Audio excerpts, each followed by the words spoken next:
con quien hemos hablado en varias oportunidades aquí en Perspectiva. Sergio, ¿qué tal? Un gusto saludarte. Buenas tardes para ti. Hola, muy buenos días. O buenas tardes. Bueno, todavía estamos por la mañana. Bien, claro, tenés razón. Tenemos 5 horas de diferencia porque estás en España, ¿no? Sí, eso es. Sergio, una primera consulta. ¿Cómo viste el discurso y los mensajes que Trump envió ayer respecto a las expectativas un poco que había en torno a lo que iba a ser la primera vez que oficialmente el presidente iba a dar un discurso a la nación explicando este conflicto en Medio Oriente? Pues teníamos muchísimas expectativas. Incluso un amigo me decía, ¿te vas a quedar hasta las 3 para escuchar el discurso de Trump? Hasta las 3 de la mañana, que eran en España. Y digo, no, ya lo escucharé mañana. Pero es verdad que teníamos expectativas de que pudiera anunciar el final de la guerra, de que pudiera anunciar una invasión terrestre, de que pudiera decir que ha conseguido los objetivos, pero no ha dicho nada realmente. Lo que ha dicho es que va, pues, los titulares a los que nos tiene acostumbrados, que va a devolver a Irán a la edad de piedra, que se están consiguiendo los objetivos, pero no nos dice cuáles son los objetivos.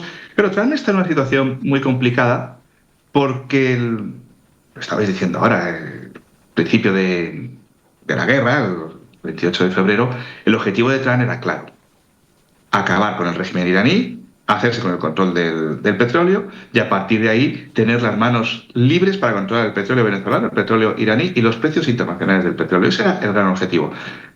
También bajo la justificación de que Irán puede desarrollar armas nucleares, y esto es una amenaza, esto no hay que ignorarlo tampoco, que Irán pueda desarrollar armas nucleares es una amenaza mundial porque lo podría convertir en un país parecido a Corea del Norte, con el que nadie se atrevería a meterse. Pero bueno, el gran objetivo de Trump era cambiar el régimen, situar un gobierno favorable a sus intereses y a partir de ahí controlar el petróleo iraní. Pero esto no lo ha conseguido y ahora yo creo que está navegando sin rumbo. Él esperaba el apoyo de sus aliados, tanto en Oriente Próximo como los aliados de la OTAN, aliados en Asia. Ninguno de los aliados de Estados Unidos ha decidido apoyar esta ofensiva y Donald Trump no tiene muy claro cómo salir. Necesita presentar una victoria. ¿De qué manera? ¿De qué manera puede presentar que la situación después de la guerra es mejor a la situación de antes? Lo tiene muy complicado y por eso esperábamos grandes cosas de este discurso y nos hemos quedado pues un poco a la expectativa y diciendo, bueno, pues seguimos en las mismas.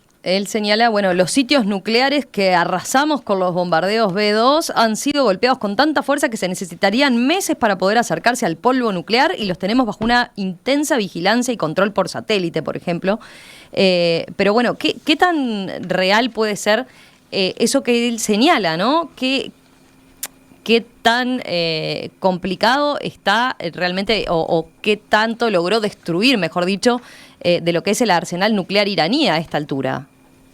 Pero esto lo dijo también el año pasado, después de la guerra de los 12 días, que había arrasado con toda la capa nuclear iraní, pero nadie sabe dónde está el uranio enriquecido. El otro día, cuando empezó a desplegar paracaidistas y marines en el Golfo Pérsico, muchos decían que quizá la intención podría ser llegar al uranio enriquecido, pero tenemos que pensar, imaginemos que llegan los paracaidistas al uranio enriquecido. ¿Cómo se lo llevan? ¿Cómo manejan esa situación? Es que es muy complicado. Y cuando decían un ataque terrestre, poner botas sobre el terreno, la orografía de Irán hace que esto sea prácticamente imposible. Un país montañoso, una vez que se pasa las montañas entra en el desierto. Irán controla perfectamente la costa. Y es que Irán se venía preparando desde hace mucho tiempo para esta guerra y está desplegando toda su estrategia, una guerra indirecta donde es consciente de que no puede entrar en un conflicto directo con Estados Unidos. Si se dilucidara una guerra en aguas abiertas no tendría nada que hacer, pero el estrecho de Hormuz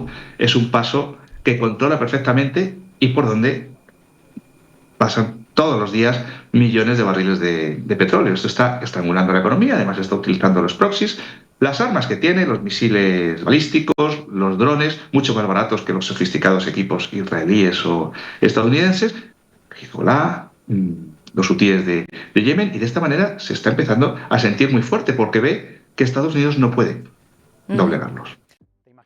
Universidad en el que todos los...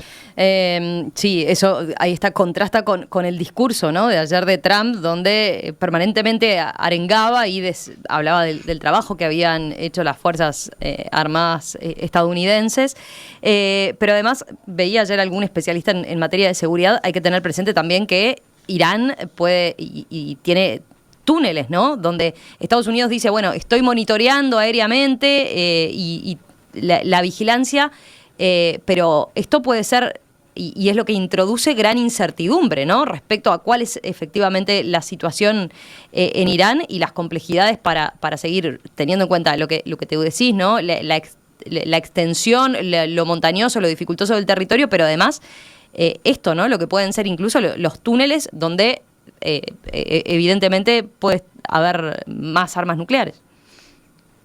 Pero es que Estados Unidos puede seguir bombardeando, planteando todo tipo de objetivos. Estaba amenazando Donald Trump la semana pasada con desmantelar por completo el sistema eléctrico iraní, incluso las desalinizadoras, pero esto podría tener una respuesta por parte de Irán que hiciera lo mismo en sus vecinos del Golfo Pérsico, en Emiratos Árabes, en Qatar, en Bahrein. Estados Unidos realmente ahora mismo no sabe cómo avanzar, porque yo creo que se ha llegado a plantear el desplegar tropas sobre alguna zona concreta, una operación especial sobre alguna zona concreta, pero ¿qué impacto puede tener, ¿no? Donald Trump no hace más que poner un ultimátum, decía que el ultimátum era el 6 de abril, no se ha vuelto a hablar ya del 6 de abril, ahora dice que